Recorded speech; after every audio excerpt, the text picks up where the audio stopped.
Hello all and welcome to this pre-Labor Day beer review, which I am dubbing the exhaustion beer review because I've had insomnia like the past couple of weeks, and like the kind where I have trouble falling asleep and I wake up too early as well and can't get back to sleep. So I'm kind of loopy, but it's Labor Day, so I can go and sleep in. And that's why we're having a beer review on a Sunday, on a work day, because it's Labor Day and I can sleep in, and I am so stoked. I just love having holidays again, if you can't tell. After working so many years in private industry where there is no such thing as a holiday, no such thing as paid leave, paid family time, vacation time, all those things, they don't exist, but now they exist. I'm a state worker, thank you, Lord. I'm a little bit loopy. So what are we reviewing today? Well, this was left in my grandfather's refrigerator. My uncle and aunt went and visited, and they bought like a couple 6-packs of beer, and they had a couple left over, and they had this one, and I realized I never reviewed this before, so I decided, since they left it in the refrigerator, I asked my grandfather, "Oh, can I have his beer?" And he said, "Oh yeah," because he's 90, so he doesn't really drink anymore. He used to be quite the prodigious drinker back in the day, but now he no longer can. And just a moment, I'm going to move this food in. And so, since I've never reviewed this, even though I've known about it for quite some time, and I actually have a Calabash cousin that works at Rogue Brewing. So it's kind of funny that I've never actually drank. I think I had like one Rogue beer once, but I've never actually like seriously went into it, even though it's distributed here. And like I said, I have someone who is a relative who basically works for a brewery, not in the brewing department, but in the accounting department. So yeah, it's going to be interesting to review this. So let's read the back, shall we? Dead Guy Ale, Rogue. Gratefully dedicated to the Rogue in each of us.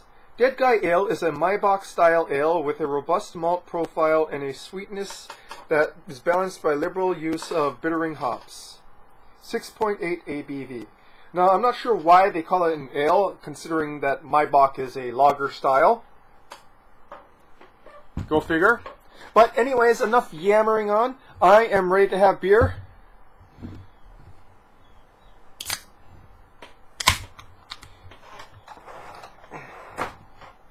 So let's have this beer, shall we?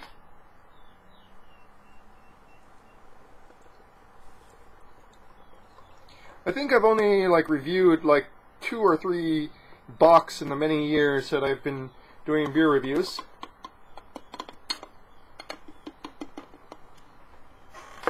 So, say golden to amber, nicely carbonated, somewhat opalescent, so not clear, with a thick off-white to tan head. I didn't quite pour it right, so it's not too thick. Very malty up front. Sort of estery, kind of honey and biscuits. Biscuits and honey. That's what I would say the malts are like. Honeyed biscuits, like some nice hot biscuits with honey on them.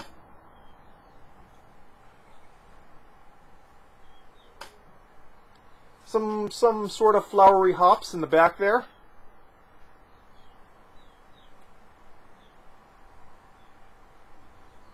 Almost nice caramel notes as well. Well, let's get to the tasting, shall we?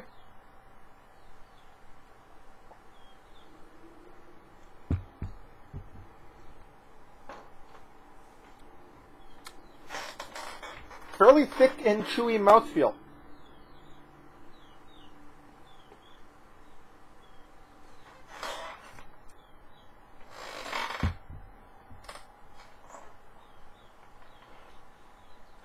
Despite there not being much in the way of hop presence in the nose, nicely bittering old world style hops. In finish, that are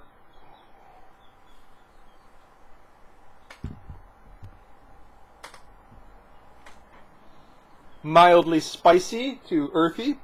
So mid to finish, spicy to earthy. Old world style hops. And that's sort of based all around sweet, chewy malts.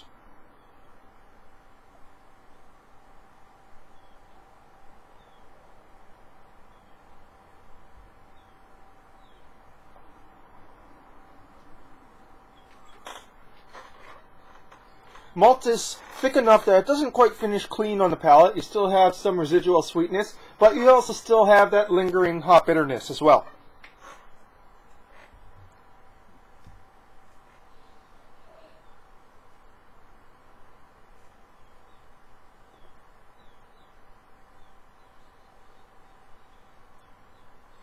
Despite the high ABV, no real booziness.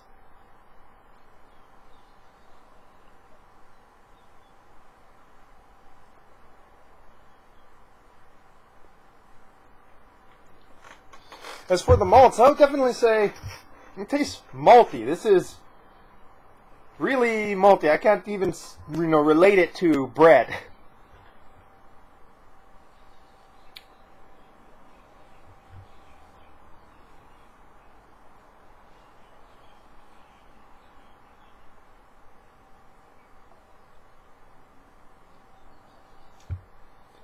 Well balanced. So it's well balanced. But I wouldn't say it's got very much dimensionality to it. But honestly, for the style, it's a style that doesn't have very much dimensionality to it, in the fact that there isn't much way to express. It's a fairly narrow style. And it's basically a heavy, warming lager, and that's what you get. Very sweet, but balanced enough with hops that is not cloying on the palate.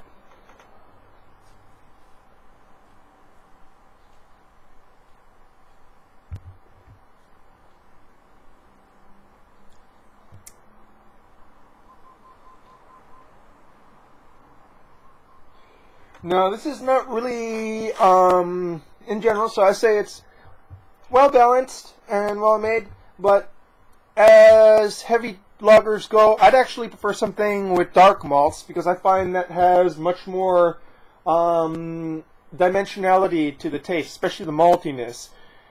I've never really had a bock that has a lot of character to its malts, where with, say, a Doppelbock, something with a little bit more darker malts used in the malt bill, there's a lot more rye bread, roastiness, and other interesting notes there.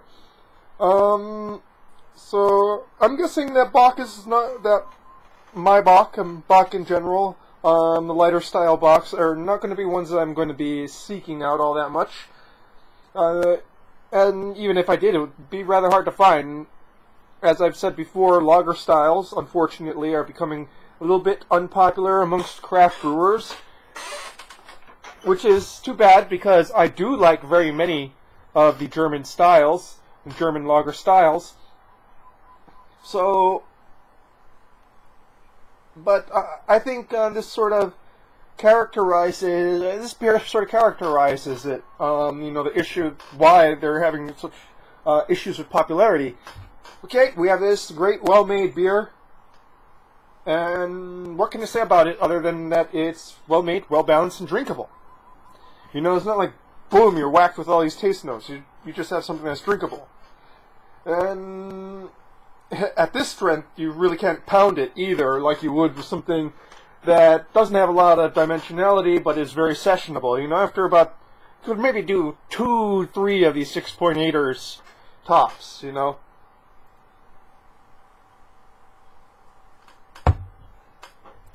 So, what are we left with?